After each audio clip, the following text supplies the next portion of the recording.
नमस्कार मंडळी, आज मी बनवते सँडविच. त्यासाठी आपण पहिल्या तर भाज्या कट करून घेतल्या.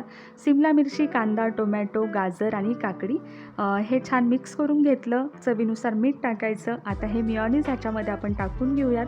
यामध्ये मी थोडासा चाट मसाला आणि थोडीशी मिरची पावडर टाकली. मी पुदिन्याची चटणी तयार करून ठेवली होती आणि बटाटासुद्धा छान शिजवून घेतला, स्मॅश करून घेतला. त्यामध्ये मी कोथिंबीर टाकून घेतली, ते बाजूला काढून ठेवलं. आणि आता आपण छान सँडविच बनवून घेऊयात. ही पुदिन्याची चटणी लावली, टोमॅटो सॉस लावायचं आहे आणि हे आता आपण एकजीव करून ठेवलेलं जे भाज्या होत्या त्या ह्याच्यावरती टाकून घ्यायच्यात.